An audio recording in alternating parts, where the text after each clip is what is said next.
Hey there. Quick question before we jump into this episode. Do you wish you could easily build your own website, but you get overwhelmed by it all?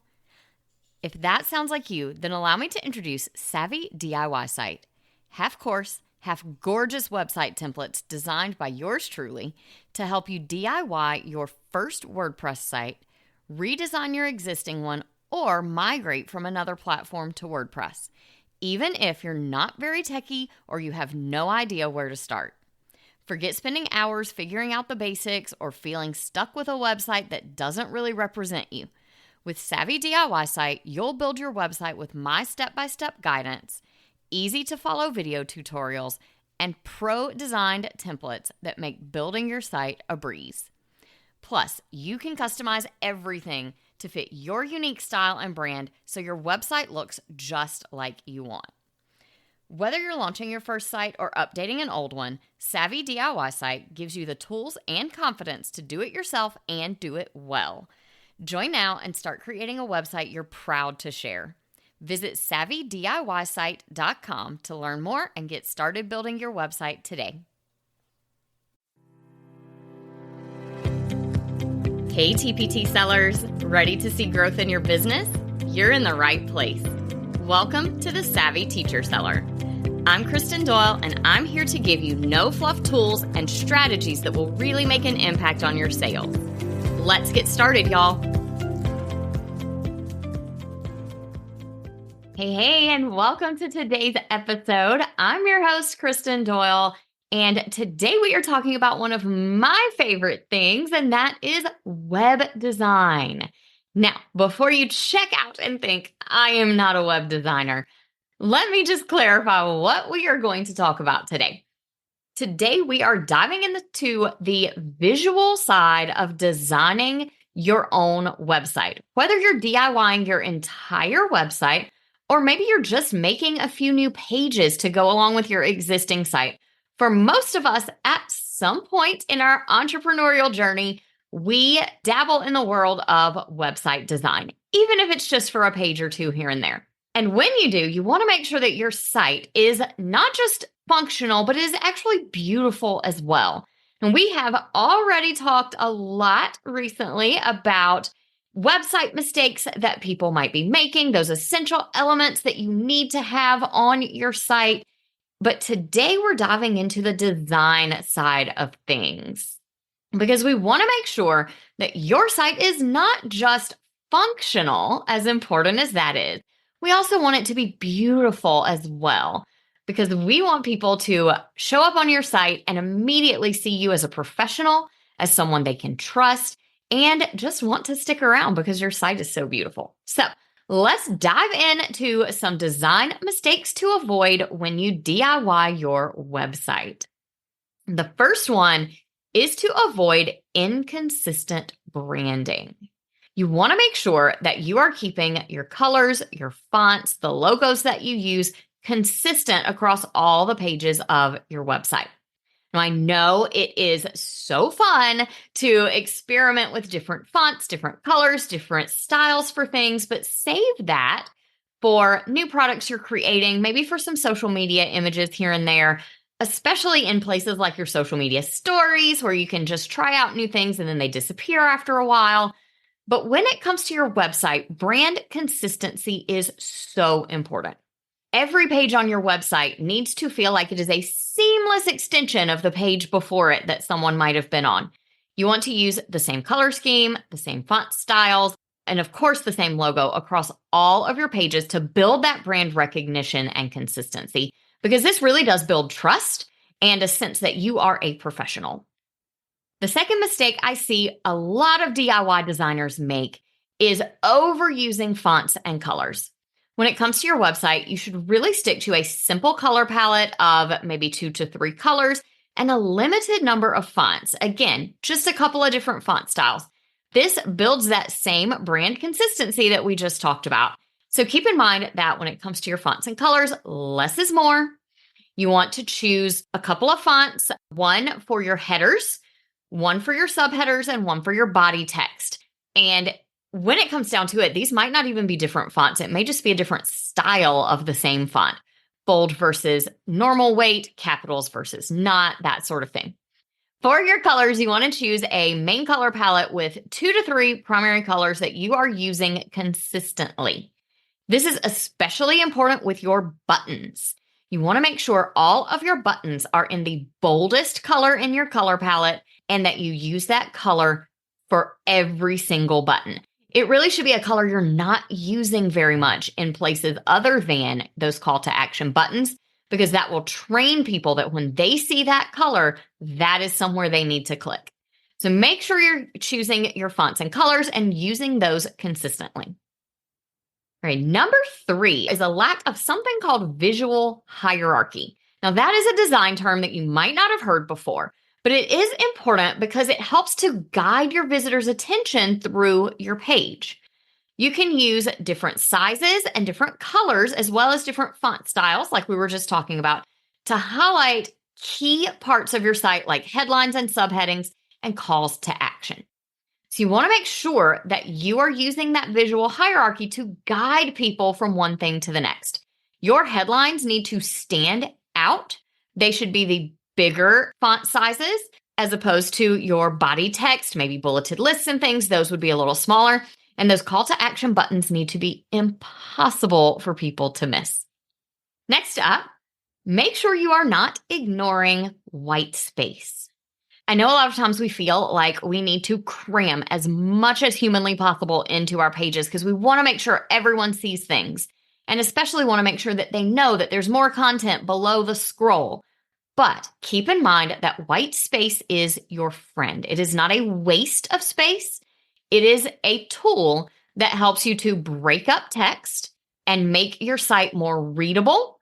It also helps give a sense of freedom and openness to your page as opposed to feeling cluttered. And it helps people be able to focus their attention on the things that matter the most.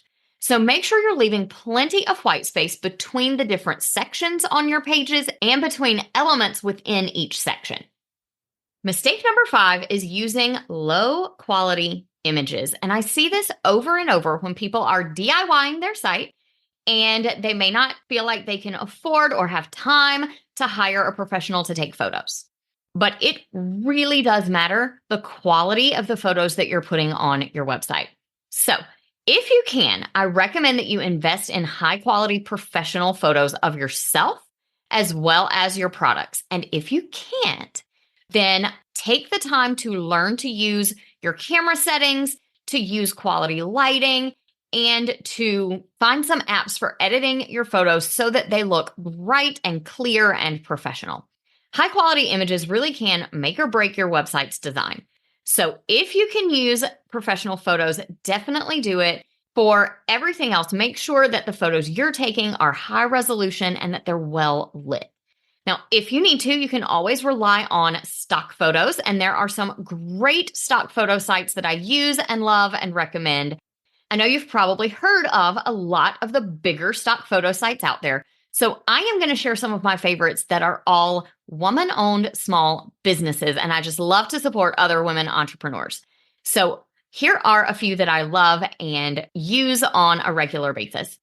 Ivory Mix, She Bold Stock, and Pixie Stock. That one is Pixi Stock. Those are some of my very favorites for getting high quality professional stock photos that you can use on your website. And they have such a great variety. And like I said, you'll be supporting some other small businesses owned by women. All right, the next mistake is having navigation, that means menus, that are way too big and complicated. You want to simplify your menus as much as possible. If you can, limit that main menu at the top to the most essential pages. Your homepage, your shop if you have one, a blog or podcast, your about page. And drop-downs can be useful if you have a lot of things that you need to link to, but try to keep them to a minimum so that you're not overwhelming your visitors. And I always recommend only one level of drop-downs. Yes, it is possible to have sublinks to sublinks to sublinks, but the more nested links you have like that, the more complicated and overwhelming it gets. So keep your navigation as simple and intuitive for people as possible. Our last mistake is boxing yourself in to a pre-designed theme that has way too many limits on the customization that you're able to do to it. Pre-designed themes can be great for giving you a kickstart, a little bit of a shortcut, especially if you are not a trained web designer. But the challenge of pre-designed themes is that a lot of times there's very limited customization potential. You can typically customize the images that are used, the links, the text, and the fonts and colors, but a lot of times you are not able to change layouts. So you want to make sure that you are selecting a theme that gives you full control over the design elements. That flexibility is so important as your business grows. You want your website to grow with your business, and that means you need to have the ability to tweak not just those fonts and colors, but the layout and the functionality of the site as well as your business grows and evolves. Now, let's talk about turning those 7 website mistakes into some wins. The first thing I suggest that you do to overcome these mistakes is to start with a brand board. You can create a brand board really easily on platforms like Canva, and you can always go searching on Pinterest for inspiration. You want to make sure that you have nailed down your colors and your fonts before you ever get started. Go ahead and put those onto a brand board and then refer back to it throughout your design process. As you're creating that brand board, you'll also want to take the time to learn from other successful websites.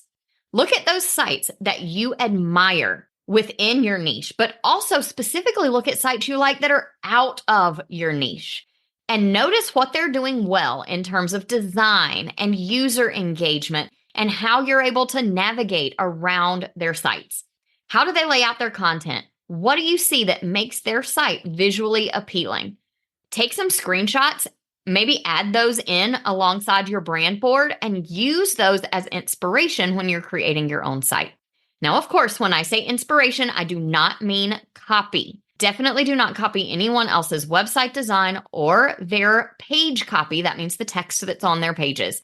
You want to make sure that what you create is unique to you, but use the things that you can learn from someone else to help you create that better website. Number 3 tip for doing this the right way and turning mistakes into wins is to embrace minimalism. You want to make sure that you are focusing on the most important things. And those are going to be clear and compelling headlines and page copy, easy to find products, services, how people are able to purchase links, and a very clear and simple call to action. Everything that is on your web page that you create should have an important purpose, and it should all lead to that one call to action for the page. Instead of cramming in everything in the kitchen sink, embrace a little minimalism and have a singular focus for your pages. And last but not least, definitely take the time to choose the right theme. This can make all the difference in the world. My themes, for example, are designed with you in mind, and they are not just about looking good. They are about things that convert well, they are about flexibility, and they are about growth. Make sure when you are looking for themes that you look for a theme where you will be able to change things as you need to. Want to rearrange your homepage layout? Yes, done. Need to add a new section as your product lines expand or you add a new service? Absolutely. A good theme will put you in control so that your site can always perfectly reflect your brand and the things that you are currently offering to visitors, whether those are products or services or some combination of both. Remember, your website is quite often the first impression that potential buyers have of who you are and what your brand is all about. So make sure that you are building a website that really reflects the quality and the creativity of your business. And avoiding these common design pitfalls that I shared with you today will really help you to do that. We've covered a lot of ground today, so here is a challenge for you. Whether you are creating a brand new site and you're in the planning phases, or you already have a site you've worked on, and maybe you're adding some new pages or going back to revise things, choose at least one of these tips to put into place in your web pages. I cannot wait to hear how it goes. Share your progress or ask your questions over on Instagram at kristendoyle.co. I love to chat all things web design, so feel free to send me your questions and definitely share your progress with me. Thank you so much for listening today. I'll talk to you soon. I hope you enjoyed today's episode. If you did, please share it with another teacher seller who would also find it helpful. For more resources on growing your TPT business, head to kristendoyle.co/TPT. Talk to you soon.